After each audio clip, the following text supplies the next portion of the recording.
what we'll focus on this morning is the U.S. mainland, Canada, and Europe to the Caribbean. We'll take a look at legacy versus low-cost carrier capacity to the Caribbean, and then we'll take a look at Puerto Rico capacity within the Caribbean, particularly in Puerto Rico and just other intra-Caribbean flying. So overall, if we exclude intra-Caribbean capacity, the U.S. mainland accounts for about 61%. This is full year 2013 OAG data. So overall, the U.S. mainland compromises about 61% of the capacity to the Caribbean this year, followed by Europe at 17%, Canada at 10%, South America at 7%, and Central America at 5%. And as far as how the capacity to the Caribbean is allocated, the Dominican Republic accounts for 21% of the capacity to the Caribbean from all regions, Puerto Rico 17%, Cuba 10%, Jamaica 10%, and the Bahamas 7%. And then we've got Aruba with 5%, and every other island is or country is less than 5%. So the three largest markets in the Caribbean, the Dominican Republic, Puerto Rico, and Cuba, account for about 48%, about half of the capacity to the Caribbean this year. As far as growth is concerned, so if we take a look at growth by region, overall the capacity to the Caribbean has increased about 25%. So if we index everything back to 1 in 2003, our total Caribbean capacity is up about 25% from the U.S. mainland, Europe, and Canada collectively. And then all other airlines from the U.S. mainland have about 8% of the capacity to the Caribbean.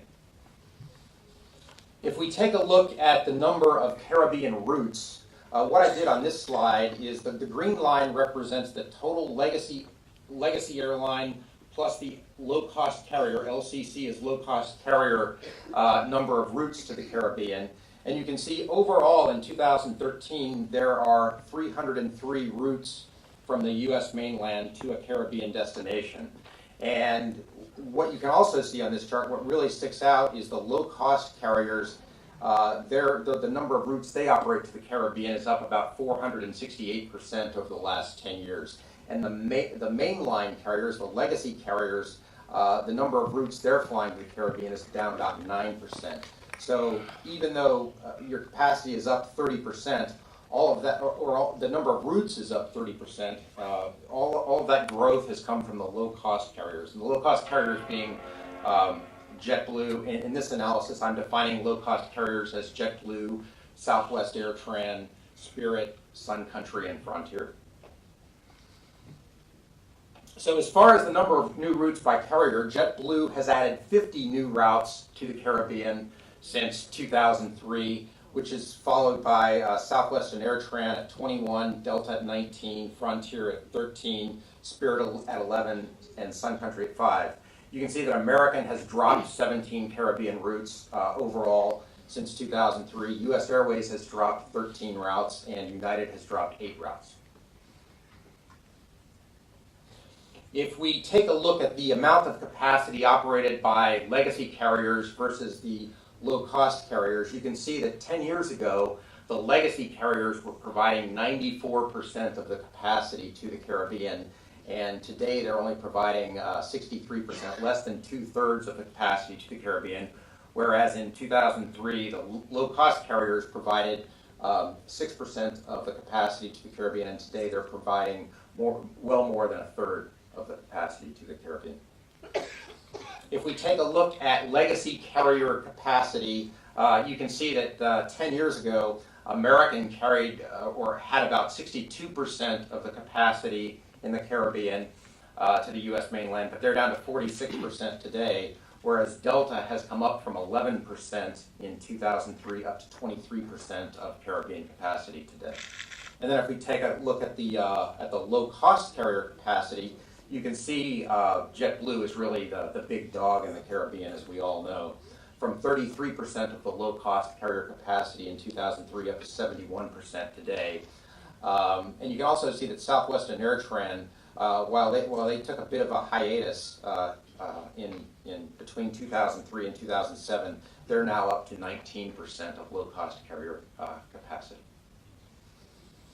And then if we take a look at how the capacity is allocated from the U.S. mainland to Caribbean destinations, not surprisingly, Puerto Rico is the largest single market from the U.S. mainland to the Caribbean with 27% of the total capacity, followed by the Dominican Republic at 19%, Jamaica at 11%, and the Bahamas at 10%. So if we take a look at how the capacity has changed by island, I told you I was a data geek. If we take a look at how the capacity has changed by island or destination, you can see that the Dominican Republic has had the largest single increase in capacity over the 11-year period, with about 1.1 million seats per year added since 2003 to the U.S. mainland, where the Bahamas has lost about 600,000 seats per year to the U.S. mainland. And I think the other outlier here is to take a look at Puerto Rico. Since American closed its San Juan hub, Puerto Rico's capacity is down by about 360,000 seats per year. So, and then if we take a look at how the capacity is allocated by destination, by carrier type, you can see that Puerto Rico, low-cost carriers in Puerto Rico, in the aqua blue portion of the Puerto Rico bar to the far left of the chart, 54% of Puerto Rico's capacity is low-cost carrier capacity, only 46% is legacy carrier capacity. And then we've got about 10 islands that have some low-cost carrier presence, and probably 7 or 8 islands that don't have any low-cost carrier presence. So if we take a look at fares, and this is DOT domestic and plus international fare data that I used over the last 11 years. The average fare in green from the U.S. mainland to the Caribbean was $235 each way. That $235 does not include any taxes or fees, so we're just looking at pure fares in one way here. So the average fare to the Caribbean was $235, but if we segment that from into Puerto Rico, the U.S. Virgin Islands, and other Caribbean, the average mainland fare to Puerto Rico, you can see, was only $174, whereas the average fare in 2013 to the rest of the Caribbean was $262. So Puerto Rico is a relative bargain relative to the rest of the Caribbean from a customer's perspective, and it's a function of JetBlue and other low-cost carriers. We said 54% of Puerto Rico's capacity to the U.S. mainland was from low-cost carriers. It's a function, Puerto Rico's low fares are a function of low-cost carrier capacity in Puerto Rico.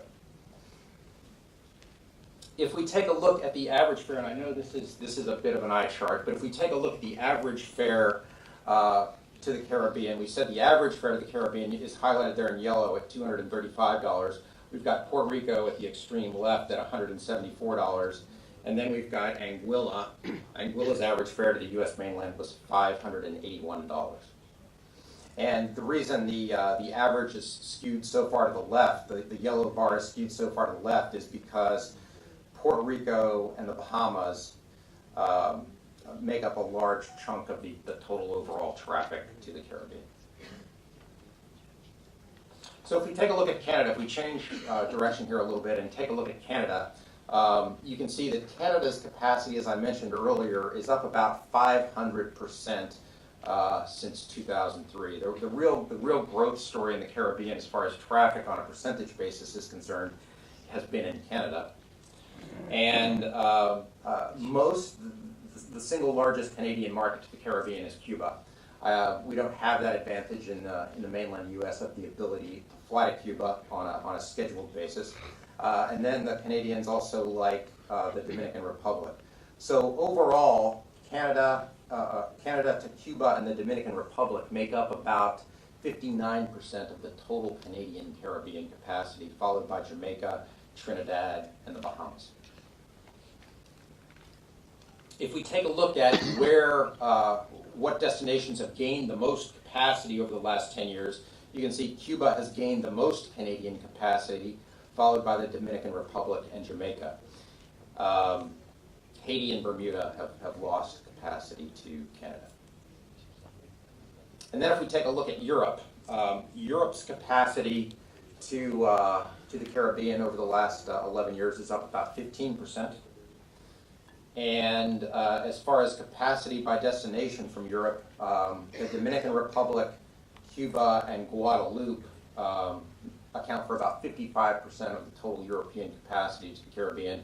And it's interesting to see that both Guadeloupe and Martinique together, the French islands, make up about a quarter of the capacity from Europe to the Caribbean. Air France is very big, and the other French carriers are very big from Europe to the Caribbean, obviously. If we take a look at the way seats have changed over the last 11 years, the Dominican Republic, Guadeloupe, and St. Lucia have gained the most seats, and Bonaire, Puerto Rico, and Antigua have lost the most seats over the last 11 years. So if we take a look at where traffic originates in Europe to the Caribbean, France accounts for 36%. France is the single largest market with more than a third of the traffic. The UK accounts for about 26% of the traffic, followed by Germany and the Netherlands. Spain is number 9. Spain is actually more or less tied with the Netherlands with 9%. And then if we look at where capacity growth has come from, it's come from the UK. The United Kingdom has gained about 350,000, almost 350,000 seats over the last 11 years, followed by France. And Russia is a real up-and-comer as far as capacity to the Caribbean is concerned, and most of the Russian traffic is going to the Dominican Republic. But the Netherlands, Spain, and Italy have lost the most capacity to the Caribbean over the last 11 years. So, and then if we take a look at just what's happening in the Caribbean, things in the Caribbean have more or less, the capacity in the Caribbean, the intra-Caribbean capacity, if you will, has more or less stabilized at about 75 to 80% of where we were in 2003. There was a little bit of growth from 2003 to 2004, but it's come down. But I think the good news is it's probably stabilized. And the downtick you see from 2012 to 2013 is probably a reflection of American Eagle ending its operations in San Juan. So I think going forward, we're probably going to see this start to grow a little bit. But it's going to be tough to get back to where we were 11 years ago. And then if we exclude Puerto Rico from the capacity, we're at 87%. So just really within the Caribbean, excluding Puerto Rico, we're at 87% of our capacity. So again, we've got, and this next slide is really going to drive this point home. This is just Puerto Rico to the Caribbean. We only have 37% of the capacity we had 11 years ago from Puerto Rico to the rest of the Caribbean. So the downtick to 74% is really a function of Puerto Rico, or the Caribbean losing so much capacity to Puerto Rico.